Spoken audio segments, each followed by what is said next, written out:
Welcome to our presentation about emergency remote management during EAP provision in 2020. This presentation will report on our Bali funded research from last year looking into the impact of COVID-19 on the UK EAP sector. Both Emma and I have had some experience in management, but we're not experts in the literature. So we've turned to metaphors to help us with this presentation today. We know that metaphors are commonly used in the literature when it comes to leadership, and lots of metaphors did come up in our research data, so it seemed appropriate. So we have quite a strange content for you today. First, we'll give you some information about the research design and the participants and how we went about it. And then we'll tell you all about the Firefighter, the Wizard of Oz, the Chameleon, the Pheonix, the Juggler, the Key, and then a little bit about our launch event for the report. So the research that we were commissioned to carry out had three main research questions. One was to try and understand what changes were made to the delivery of EAP provision in order to enable the provision to go ahead during the period March to September 2020. And then we were asked also to find out what happened with key operations such as administration, admissions and progression, what changes were made. And amongst these changes, what was considered successful, what challenges were presented and what opportunities emerged. We used a mixed method approach. We used an online questionnaire to which we had 240 responses, and we conducted 14 semi-structured interviews. We got a real mix of participants. So 54% of our participants were teachers, but we did have input from 19% of managers, 15% of coordinators, and others. We got responses across 63 UK universities and also 8 UK EAP providers. And when it came to the interviews, we predominantly interviewed teachers, but we also interviewed 2 coordinators, 3 managers, 2 administrators, 1 subject lead and 1 curriculum developer. What did we find? Well, today is just a small snapshot of what we found. And we'd just like to introduce you first to this term emergency remote management. We have provided a definition here based on the definition that Hodge et al. Gave to emergency remote teaching. So we understand emergency remote management to be a temporary shift of management to an alternate remote management due to crisis circumstances. Obviously, the crisis in this situation was COVID-19, and managers and coordinators were having to carry out their roles at a distance from the rest of their team. Over to Emma. All right, thanks, Helena. So the first metaphor that I'd like to share with you is the firefighter, and I think that's quite self-explanatory. And there was really a lot of rhetoric around being on the front line and reacting to unforeseen emergencies, which came through in our interview and qualitative questionnaire data. Teachers saw themselves as being on the front line, and of course they no doubt were, but managers were really the first on call, and they were being engulfed by fires from all directions. So they had to support the coordinators, who in turn had to support the teachers, but then the managers also had to deal with other levels of hierarchy, such as the university management, in terms of decisions on policy, assessment, admissions, and so on. So what I'd like to do is just share some representative sound bites from our data with you. So the first one you can see here is just about keeping our heads above water for 6 months. Seems like a long time to be trying to keep your head above water. The second one you can see there, I feel like it's a little bit like a battle call. So let's do it. And there was this sort of sense of, you know, fingers crossed, I hope this is going to work. We're going into the unknown here. The next one, the third one, this emphasizes that materials didn't exist for the following weeks. So materials were basically being transformed for online delivery just in time. And when teachers requested to see them earlier, coordinators often had to explain, look, they're not available. And this put them in an uncomfortable and an unusual position, but they didn't have any choice. And then the next one you can see here, this is a manager's comment rationalizing the approach to her teachers. And this takes us back to the Hodges article, which is basically trying to reassure educators, look, don't compare what you're doing now to an effective online learning methodology. You know, this is an emergency here. Don't beat yourself up. By continuing this instruction, the ERT is achieving its main aim. And I'm sure that's really familiar to all of you. And then the final comment, this, we've got the last one there.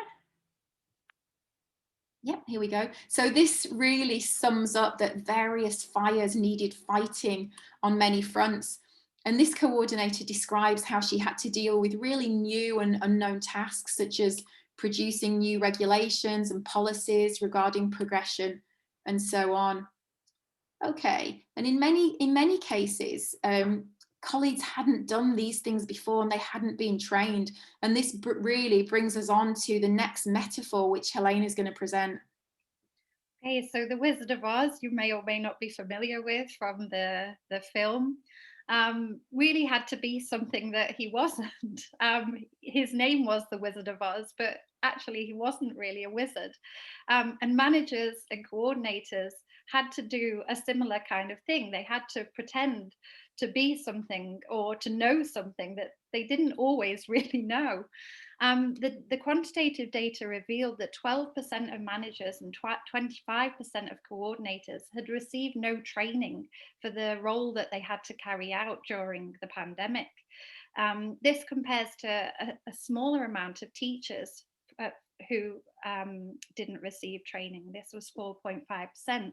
So really managers and coordinators were not as prepared to carry out their role as teachers were.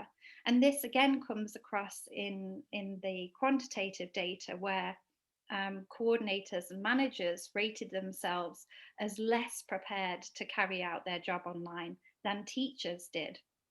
Of course, this is not particularly unique to the pandemic situation in terms of EAP management, which was reflected in Brewer and Wilding's survey in 2017, which found that 69% of respondents had received some management training, but only 50% of them felt that it had been adequate. So this is perhaps a running theme when it comes to EAP management, but it was emphasized during the pandemic.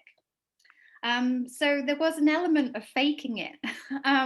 One curriculum manager explained that they were trying to train teachers into create classrooms in Teams online, but they themselves didn't really know what this online classroom in Teams would look like. And another coordinator explains we were just winging it. So they were working also to these really tight deadlines. They were designing things on the hoof, as one curriculum manager explains. And when it came to teacher induction, they were putting it off because they didn't actually know what they had to induct teachers into, because they didn't know what they were going into. So one curriculum manager says, when we know what it is, we'll induct them. But that came very late.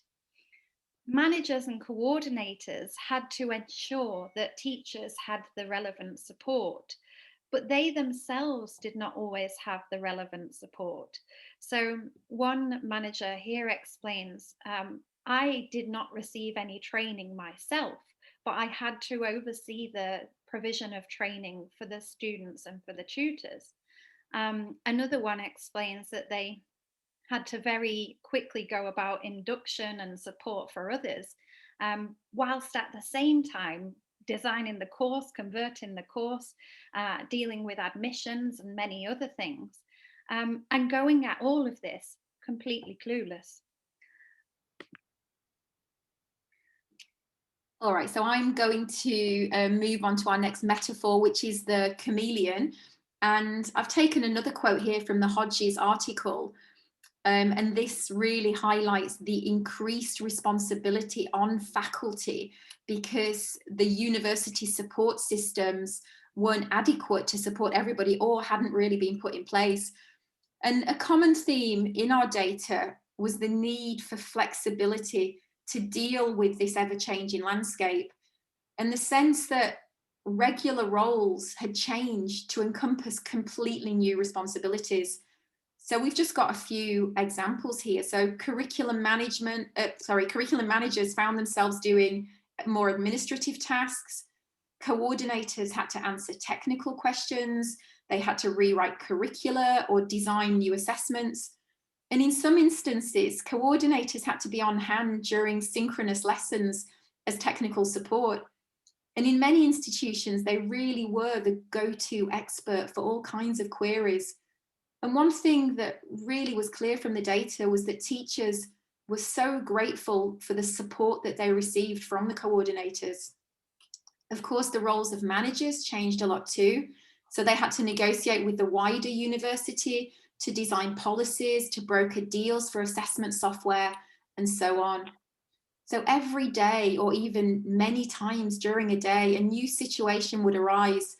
One manager did mention that there were some complaints about managers not being available because remote working led to a lack of visibility, and colleagues couldn't see a lot of this behind the scenes work that was going on. All right, so the final metaphor that I'm going to cover is the Pheonix. So we're all very familiar with EAP being described as the handmaid or being on the periphery or always forgotten. And Bruce and Ding describe this as EAP practitioners operating at the edge of academia. However, many of our respondents were really optimistic and referred to the enhanced profile of EAP during COVID. COVID cast many EAP units into the limelight as they were often the first ones to run programs online, and others were really keen to learn from the experiences of the EAP units.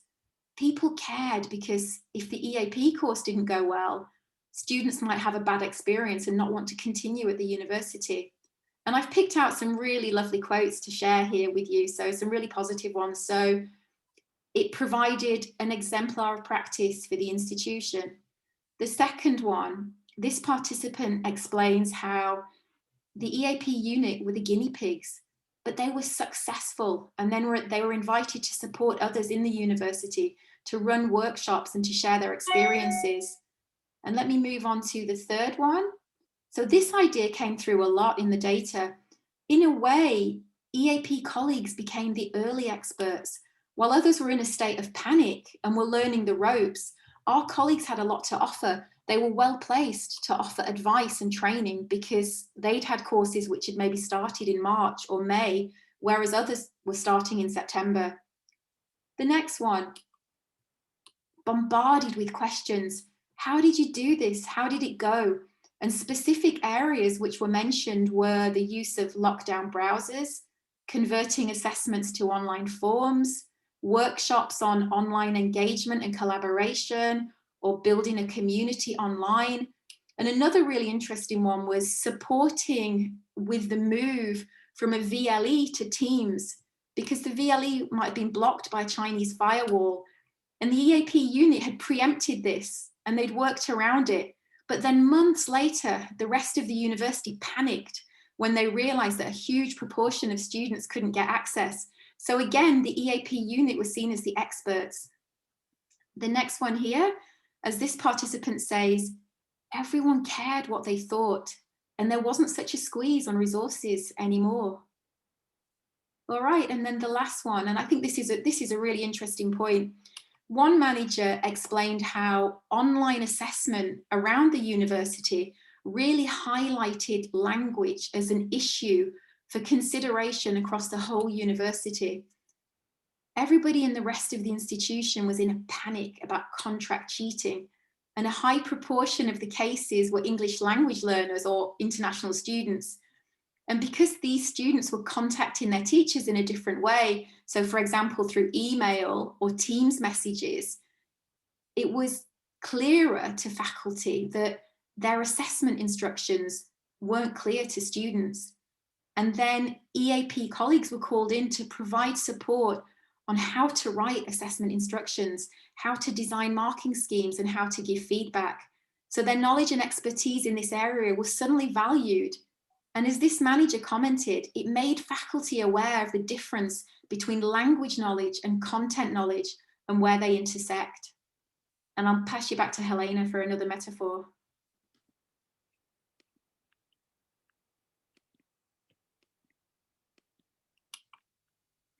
Okay, so the final metaphor here is the juggler. And this is something we're probably always all familiar with when being a manager. You have to juggle things, but particularly in EAP, it's always how many students will I have? So therefore, how many teachers will I have?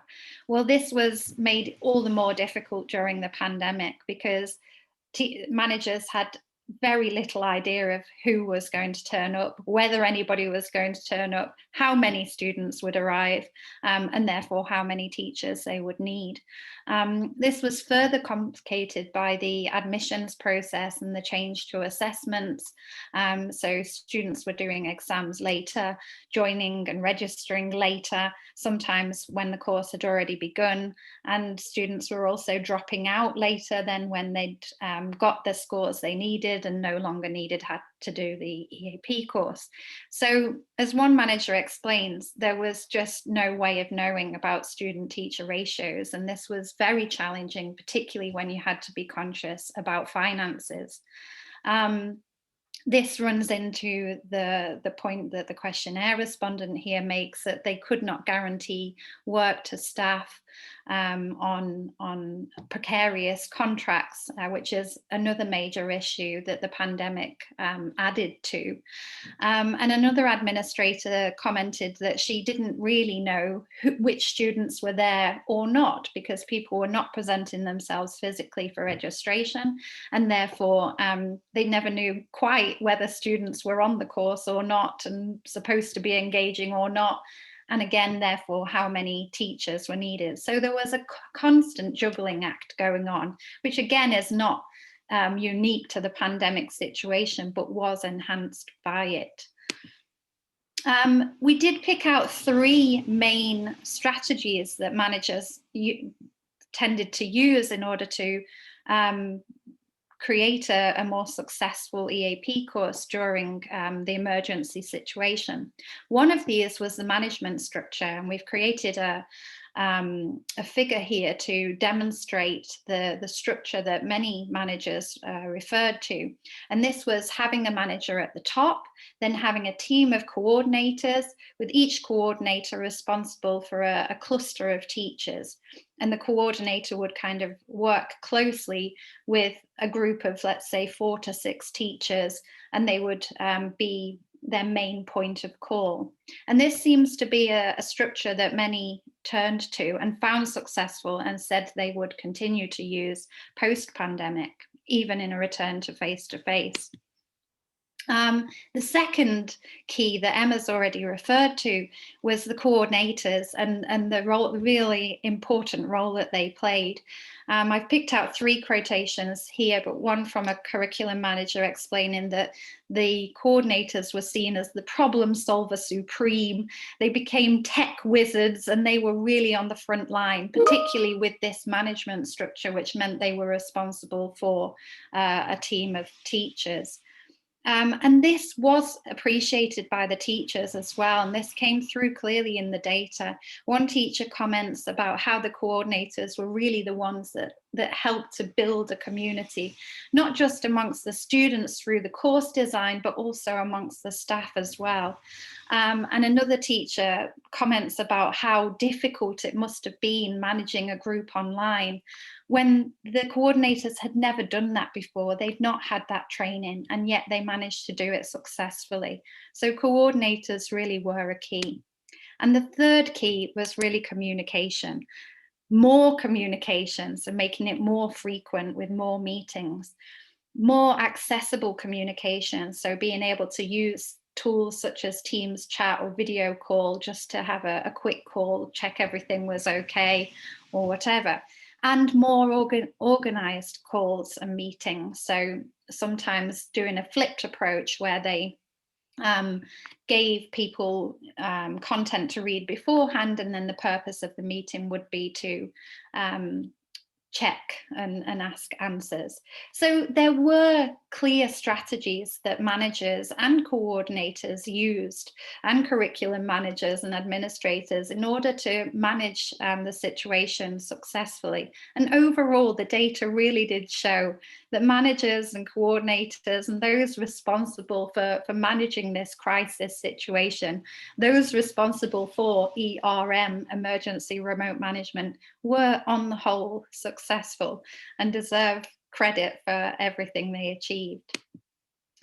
Okay, I'll pass back to Emma. So just before we wrap up, we'd like to thank Barleap, of course, for funding this research, but we'd also like to let you know about our official launch event, which is on Wednesday, the 9th of June at 12 o'clock, so just in a few days. So we'll share key findings from the report from all of the different aspects covered, not just from the management angle, and there'll be a chance to chat to others there and also to ask questions. And you can sign up on the Barleap website, and actually also on the site you can access a full downloadable copy of the report in the publications section. So yeah, thank you so much for attending today, and I think we've got some references on the next slide just to share with you. Thank you. Thank you.